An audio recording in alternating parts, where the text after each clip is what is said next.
Hola y bienvenido a mi canal. En esta ocasión vamos a desarrollar la práctica número 3 de química, teoría cuántica. En el problema 1 nos dice lo siguiente: respecto a las radiaciones electromagnéticas, señalar verdadero o falso según corresponda. Recuerda que las radiaciones electromagnéticas, en términos simples, es energía. Estas no poseen masa y tampoco tienen carga, por lo tanto, no se desvían ante un campo eléctrico, lo cual sería verdadero. Poseen una frecuencia definida, que no varía al propagarse en diferentes medios materiales. La frecuencia en una radiación permanece constante. Esta no va a cambiar, por lo tanto, sería verdadera. La tercera proposición: poseen una velocidad de propagación y una longitud de onda definida, que no varían a través de diferentes medios materiales. Recuerda que la velocidad y la longitud de onda sí van a cambiar. Sufren una variación al atravesar diferentes medios. Y en la cuarta proposición nos mencionan que son de naturaleza continua. Las radiaciones electromagnéticas son de naturaleza discontinua porque estas, según la teoría cuántica de Max Planck, se propagan en cantidades pequeñas, llamadas fotones o cuantos. Por lo tanto, la respuesta sería alternativa B.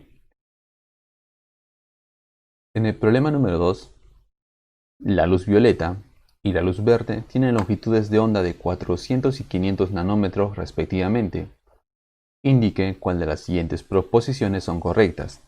Bueno, tienes que recordar que la fórmula de la energía del fotón viene a ser igual: constante de Planck, velocidad de la luz, dividido entre la longitud de la onda. O también es la constante de Planck multiplicado por la frecuencia. Tenemos lo siguiente: en cuanto a las longitudes de onda, la luz violeta es menor. La luz verde tiene mayor energía. Recuerda que la longitud de onda y la energía del fotón son inversamente proporcionales. Por lo tanto, este signo de desigualdad se va a invertir. Entonces la energía de la luz violeta es mayor que la de la luz verde. Por lo tanto, sería falsa la primera proposición. La luz violeta tiene menor frecuencia. La energía y la frecuencia son directamente proporcionales, por lo tanto el signo de desigualdad se mantiene. Y la frecuencia de la luz violeta es mucho mayor. La segunda proposición es falsa. El número de onda de la luz violeta es mayor que la luz verde. El número de onda y la longitud de onda son inversamente proporcionales, por tanto este signo de desigualdad se va a invertir. Y la tercera proposición sería verdadera. La respuesta, alternativa C. Problema 3. ¿Cuántos de los siguientes postulados del átomo de Bohr son falsos? En un átomo, el electrón tiene únicamente ciertos estados definidos, estacionarios en movimiento, que le son permitidos. Cada uno de estos estados estacionarios tiene una energía fija y definida. En el átomo de Bohr, que es monoelectrónico, los radios de las órbitas están definidas, por lo tanto, las energías también son fijas. Entonces sería verdadera. En cualquiera de estos estados, el electrón se mueve siguiendo una órbita circular alrededor del núcleo. También es verdadero. Cuando un átomo está en uno de estos estados, no irradia, pero al cambiar de un estado de alta energía a un estado de energía inferior, el átomo emite un cuanto de radiación. Mientras esté en un nivel de alta energía, para pasar a un nivel de baja energía, debe emitir siempre un electrón. Esto se llama transiciones electrónicas, lo cual es verdadero. En los estados de movimiento electrónico permitidos son aquellos en los cuales el momento angular del electrón es un múltiplo entero de la constante de Planck dividido entre 2pi. También es verdadero. Todas las proposiciones son verdaderas. Nos piden cuántas son falsas. La respuesta sería alternativa A. Para el problema 4, nos pide determinar la energía del fotón. Según esto, tenemos una longitud de onda, 2, 3, 4 y 5. 5 longitudes de onda. Nos dan el tiempo que se ha empleado, pero recuerda también que la distancia es igual a velocidad por tiempo. Esta distancia va a ser las 5 longitudes de onda y la velocidad será la velocidad de la luz, multiplicado por el tiempo, que serán 100 microsegundos, pero el prefijo micro significa 10 a la menos 6. Si sacamos quinta, y acá también quinta, tendrías 3 por 20, serían 60. Y tendrías 10 a la octava por 10 a la menos 6, que sería 10 al cuadrado, multiplicado por 60, serían 6000 metros. Nos piden la energía del fotón. Vamos a usar esta fórmula, vamos a reemplazar los datos, y al simplificar de forma adecuada, encontraremos que la energía del fotón es 3,31 por 10 a la menos 29. Con lo cual la respuesta sería alternativa C. Pregunta 5. Cuando se calienta el vidrio, emite una luminosidad amarillenta, cuya longitud de onda es de 5600 Armstrong. ¿Cuál es la energía en hercios de 3 fotones de esta luz? Bien, primero la longitud de onda viene a ser 5600 Armstrong, es 10 a la menos 10 metros. Esta cantidad la dividimos entre 1000 y aquí multiplicamos por 1000 y tendremos 5,6 por 10 a la menos 7 metros. Esa es la longitud de onda. Nos pide la energía en hercios. Esta es la fórmula para hallar la energía de un fotón. Reemplazamos los datos de manera adecuada y siempre con las unidades joules, metros y segundos. Si quisiéramos en hercios sería hercios y centímetros. Aquí también centímetros, pero estamos trabajando en joules por ahora. Tendríamos 3,55 por 10 a la menos 19 joules. Para convertirlo en hercios, basta aplicar un factor de conversión y los joules se van a simplificar. Recuerda que un joule es 10 a la 7 hercios. Multiplicamos las potencias de 10 y tendremos 3,55 por 10 a la menos 12 hercios. Pero nos pide la energía de 3 fotones. Entonces, esta cantidad la multiplicamos por 3. Y tendremos 10,65 por 10 a la menos 12 hercios. Esta cantidad la dividimos entre 10 y multiplicamos por 10. Ya que esta es la respuesta, la alternativa más cercana sería alternativa A. Problema 6. Un foco de 100 watts convierte el 16,55% de la energía que se le suministra en luz visible, cuya frecuencia es 10 por 10 a la 14 segundos a la menos 1. Calcular el número de fotones por segundo que emite dicho foco. Acá ya nos dan el tiempo, un segundo. La energía del fotón viene a ser constante de Planck por frecuencia. La frecuencia la tenemos aquí. Vamos a reemplazarla. Esto sería 10 a la 15 multiplicado por esta otra potencia. Tendríamos 6,63 por 10 a la menos 19 joules. La energía total viene de estos 100 watts, que al dividirlo entre un segundo nos da la energía en joules. Pero toda esta energía no es luminosa, sino solamente el 16,55% de 100 joules. Esa energía luminosa sería 16,55 joules. Al dividir estas dos cantidades, la energía luminosa y la energía del fotón, tendremos el número de fotones. Y eso serán 2,5 por 10 a la 19 fotones. Alternativa A. Pregunta 7. Un investigador determinó que la función trabajo del metal cesio es de 3,42 por 10 a la 19 joules.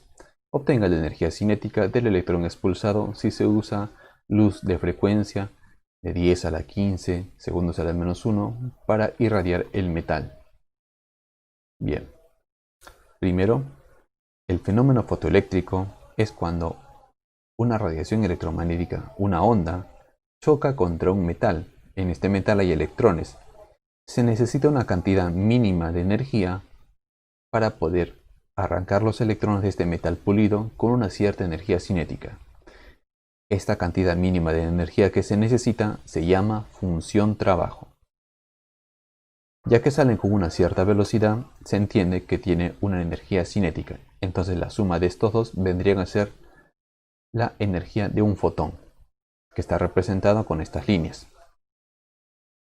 Entonces, recuerda que energía del fotón viene a ser igual a constante de Planck por frecuencia. Esto lo dejamos tal y cual está, ya que nos piden hallar esto y de esto tenemos el dato.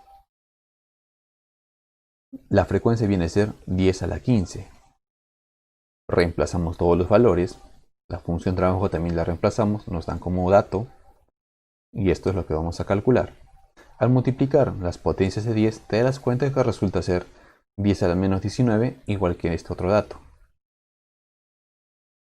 Esta cantidad va a pasar restando y tendrás 3,21 por 10 a la menos 19 joules. Sería alternativa C.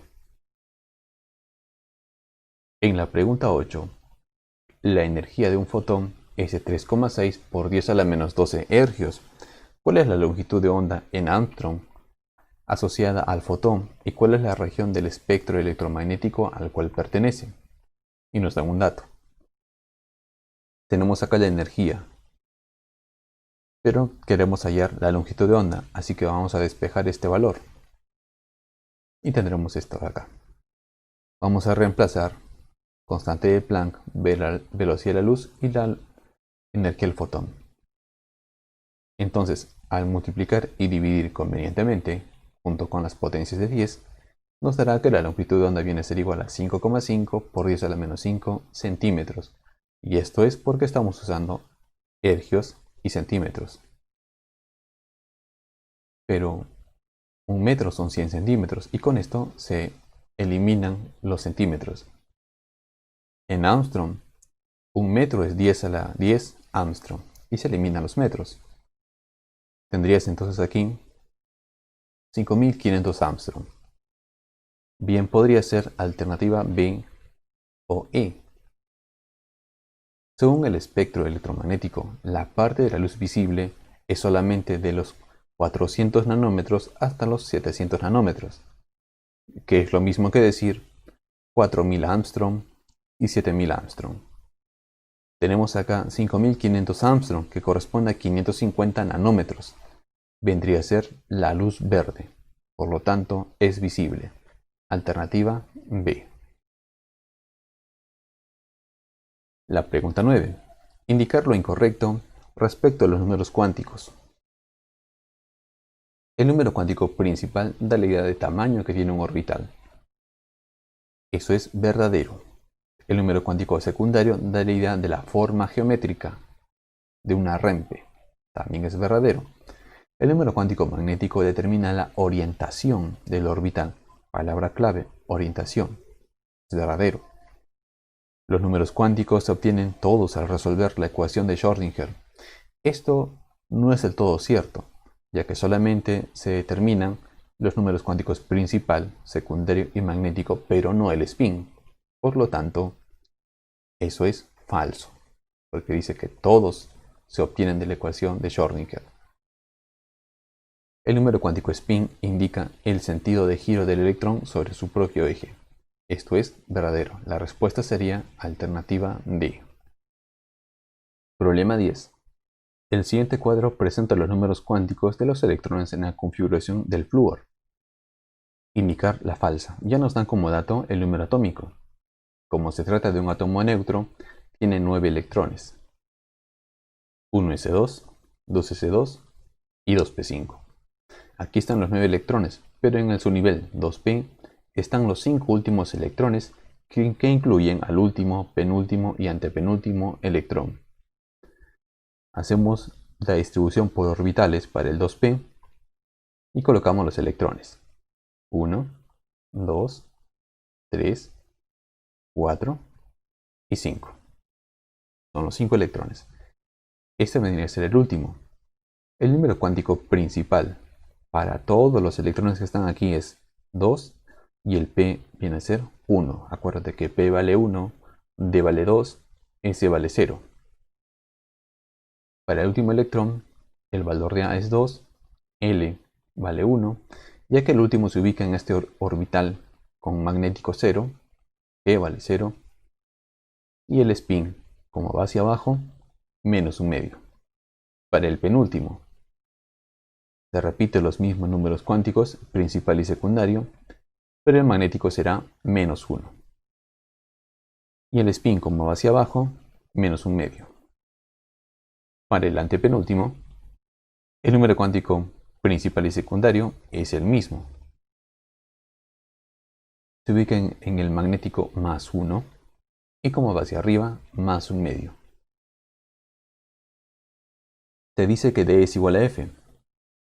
¿Es cierto? J diferente de L. J y L son diferentes, tienen signos diferentes. Verdadero. B y E también dice que son diferentes, lo cual es verdadero. A es menor que E. Esto es falso. A es mayor que E. Y la última sería verdadera. Respuesta alternativa D. Problema 11. El cobre posee 9 electrones en orbitales con energía relativa igual a 5. El cobre normalmente tendría esta distribución, pero cuando termina en D9 o en D4 ocurre un fenómeno. Un electrón del subnivel S salta al subnivel D. Esto, así como está, es inestable. Debería quedar así. Un electrón salta al subnivel D. Y esto es su forma estable. La energía relativa viene a ser la suma del número cuántico principal y secundario. S vale 0, por lo tanto 4 más 0 es 4. Esto tiene energía relativa igual a 4. El D vale 2, 3 más 2 sería 5. Y en este subnivel de energía relativa igual a 5 hay 10 electrones. Por lo tanto, la primera proposición es falsa. La susceptibilidad magnética del cromo es 6,93. Por lo tanto, tiene 6 electrones desapareados. Bien, hay una fórmula que me define que la susceptibilidad magnética es igual al producto de K por K más 2 y a esto sacándole la raíz cuadrada. El K representa la cantidad de electrones desapareados. Bien, si K es igual a 6, sería 6 por 8 y su raíz cuadrada sería 6,93. Por lo tanto, la segunda proposición es verdadera. El átomo de plata pertenece al grupo del cobre. Entonces su configuración será, bueno, si pertenece al grupo del cobre significa que va a tener subniveles parecidos. Habrá un S1 y un D10. Plata tiene 47. Esta es su distribución. Hasta aquí son 30, 38 y 9, 47. Y terminen S2 y D9. Como es un D9, esto es inestable. Y salta un electrón del S hacia el D. Y esto será estable. Por lo tanto, sí pertenece al mismo grupo. Con lo cual será verdadero. Son correctas 2 y 3. Problema 12. Sabiendo que los números cuánticos para su electrón se listan en el siguiente orden: principal, secundario, magnético y spin, diga qué conjunto es imposible para un electrón dentro de un átomo. Recuerda que el principal numéricamente es mayor que el secundario, siempre. Y se cumple en las 5 alternativas. Pero dependiendo del valor de L, M tomará diversos valores. Si L es 0, M también lo es. Si L vale 1, M será de menos 1 a más 1, pasando por el 0. Si L vale 2, de menos 2 a más 2. Y si vale 3, de menos 3 a más 3. Entonces aquí tendremos, en este caso, ya que esto es 2, los valores permitidos para el magnético son de menos 2 hasta más 2. No incluye al menos 3. Por lo tanto, este conjunto es imposible. Pregunta 13. Hallar el máximo valor posible de x más y del estado cuántico, donde x e y corresponden al número cuántico secundario y spin respectivamente. Según la distribución electrónica, para un sexto nivel, el mayor número cuántico secundario sería 2, d vale 2. Para el sexto nivel tenemos S, P y D. D es el mayor de todos, cuando L vale 2. Por lo tanto, X es 2. Ya que nos piden el máximo valor y Y representa el spin, el spin solamente admite dos valores. Sería el más un medio y menos un medio.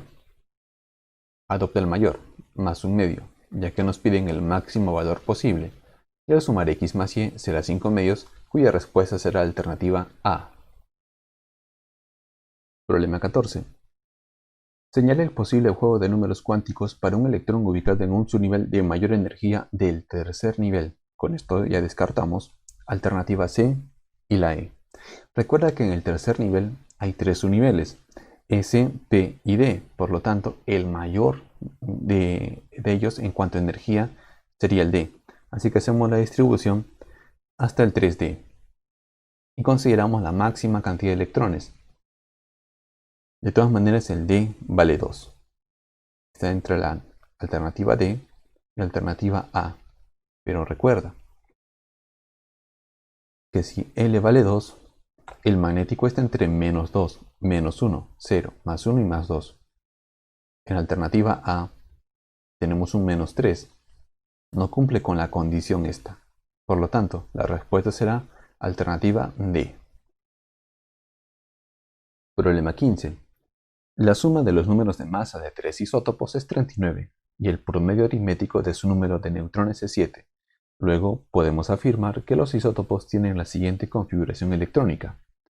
Bien, los isótopos recuerda que son átomos del mismo elemento con el mismo número de protones, diferente número de masa y diferente número de neutrones. La suma de esas masas vendría a ser 39 y el promedio de sus neutrones sería 7. Este 3 pasaría multiplicando y serían 21. Al momento de restar verticalmente tendríamos Z, Z y Z y acá habrá un 18. 3Z es igual a 18, sacamos tercia y Z vale 6. Entonces la configuración electrónica de un elemento con 6 electrones, tomando en cuenta que es neutro, será de esta manera: 1s2, 2s2, 2p2. Alternativa B. Problema 16. La susceptibilidad magnética del niobio es 5,9. ¿Cuál es su configuración electrónica? Nos basta con tener este dato. Número atómico 41. Recuerda que hasta el 3D son 30 electrones. Y acá tenemos 41. 4p6, 5s2 tendremos 38. Faltarían 3. 4d3. Pero también hasta aquí tendríamos helio. Hasta el 2p6, neón. 3p6, argón. Y hasta el 4p6 será kriptón. Entonces la respuesta sería alternativa A. Problema 17. Determine cuántas proposiciones son correctas. En el tercer nivel hay como máximo 18 electrones. Recuerda que en el tercer nivel tenemos los subniveles S, P y D. S tiene 2 electrones, el P tiene 6 y el D tiene 10. Sumando serían 18. Sería verdadero. En un orbital tipo D hay como máximo 2 electrones. En todo orbital, sea S, P, D o F, siempre habrán 2 electrones como máximo. Por lo tanto es verdadero. El subnivel P puede alojar un máximo de 6 electrones, lo cual es cierto. En un subnivel F, donde L es igual a 3, presenta 7 orbitales. También es correcto porque son 3 orbitales con valor negativo, otros 3 con valor positivo y uno con valor 0. Por lo tanto es verdadero. Son correctas las 4. Pregunta 18. Indica la alternativa incorrecta sobre la configuración electrónica y las propiedades magnéticas. Para la alternativa A tenemos un catión. Lo primero que se hace es distribuir en su estado neutro. Y tendremos de esta manera 26 electrones. Pero como está cargado con más 3, significa que ha habido una pérdida de 3 electrones. Perderá los 2 electrones del subnivel S y un electrón del subnivel D. Y queda de esta manera. Siempre se pierden los electrones, comenzando desde el último nivel. Sería verdadera. En el caso del flúor, recuerda que cuando está cargado negativamente significa ganancia y se distribuyen la totalidad de los electrones, o sea, estos 10 electrones. Y esta es la configuración electrónica del gas noble neón. Por lo tanto, es verdadero. Para el aluminio son 3 electrones y esta es su distribución electrónica. Por lo tanto, también es verdadero. El cromo es menos paramagnético que el hierro. Bien, el cromo, acuérdate que terminaría un D4, pero salta un electrón del S hacia el D y por eso queda de esta manera, 1 y 5. Aquí el orbital está desapareado y aquí tengo 5 electrones desapareados. En total son 6 electrones o 6 orbitales desapareados o semillenos. Mientras que el hierro, como neutro, solamente tiene 4. Tendrías que hacer la distribución por orbitales el 3 de 6 y te darás cuenta que son 4 orbitales semillenos, mientras que aquí tenemos 6 orbitales semillenos. Por lo tanto, el cromo es más paramagnético. Alternativa D sería falso. En el caso del magnesio y el criptón es un gas noble, por lo tanto todos sus subniveles se encuentran llenos. Eso lo hace diamagnético. El magnesio está en el grupo 2 de la tabla periódica. También tiene todos sus subniveles llenos. También es diamagnético. Alternativa D. Pregunta 19. Hallar la configuración electrónica de un átomo que presenta 12 orbitales llenos. Dar como respuesta el número de electrones desapareados. Bien. Hasta aquí tenemos 10 orbitales llenos. El D tiene 5 orbitales, de los cuales solamente necesito que estén llenos otros 2. Entonces, vamos colocando los electrones, primero hacia arriba y luego hacia abajo. Ahí están los 2 orbitales llenos. Y te das cuenta que son 7 electrones. Colocamos el 7 acá arriba. Y también sabemos que aquí hay 3 electrones desapareados. Nos piden como respuesta el número de electrones desapareados. Son solo 3. Pregunta 20. Los números cuánticos probables del último electrón de un catión trivalente son 4, 2, más 2 y menos 1 medio. Recuerda que dice catión. Ha habido pérdida de electrones. 3 electrones. Determina el número atómico y el número de orbitales apareados que poseen su respectivo átomo. Le ponemos la carga más 3, indicamos que ha perdido 2 electrones. Y acá ahora perdió un electrón. Pero vamos a determinar el número de electrones que habrá en el 4D haciendo la distribución por orbitales. Está en el más 2, el magnético, y el spin es menos 1 medio, o sea la flecha va hacia abajo. Se llena primero hacia arriba y luego hacia abajo. Habrá 10 electrones. Entonces está completamente lleno. Sin embargo, ha perdido 3 electrones. Al recuperar esos 3 electrones, se llena el subnivel S y adicionalmente habrá otro electrón en el subnivel P. Te das cuenta que al perder este electrón y estos otros 2, te va a quedar de la forma anterior. El número atómico vendría a ser, hasta acá tenemos 30, 38, 48 y 49 electrones. Y tenemos 24 orbitales llenos. Hasta acá hay 48, la mitad 24 orbitales llenos. Alternativa A. Pregunta 21. Cierto anión divalente, significa que ha ganado 2 electrones, presenta igual configuración electrónica que el criptón, número atómico 36. Determina el número de electrones del último nivel para el átomo neutro de donde se generó el anión. El criptón tiene 36 electrones, y habrá un cierto anión divalente que tiene la misma configuración. Aquí este átomo ha ganado 2 electrones, por lo tanto vamos a hacer que pierda esos 2. Como neutro, terminará en P4. Determine el número de electrones del último nivel. El último nivel es el cuarto nivel, y son en total 6 electrones. Y la última pregunta, indica el número de orbitales llenos y semillenos que posee un átomo que contiene 80 partículas subatómicas fundamentales. Considere que el número de protones es el número de neutrones como 5s6. Protones a neutrones como 5s6, de esto se deduce que Z5K N6K, la suma es la masa, sería 11K. Pero protones más neutrones más electrones, que son las partículas subatómicas fundamentales, son 80. Protones 5K, neutrones 6K, y como es neutro, electrones vendría a ser 5K. Sumando tendrías 16K más igual a 80, K vale 5. El número atómico es 5K. Reemplazamos el valor de K y sería Z igual a 25. Al hacer la distribución electrónica, tenemos los 25 electrones. Nos pide el número de orbitales llenos y semillenos. Hasta aquí tenemos 10 orbitales llenos. Y en el 3 de 5 colocamos los 5 electrones. Ninguno se ha llenado, por lo tanto serán 5 orbitales semillenos. La respuesta será la I. No te olvides de suscribirte a mi canal, yo soy Nelson González y estaremos en contacto. Hasta luego muchachos, chao.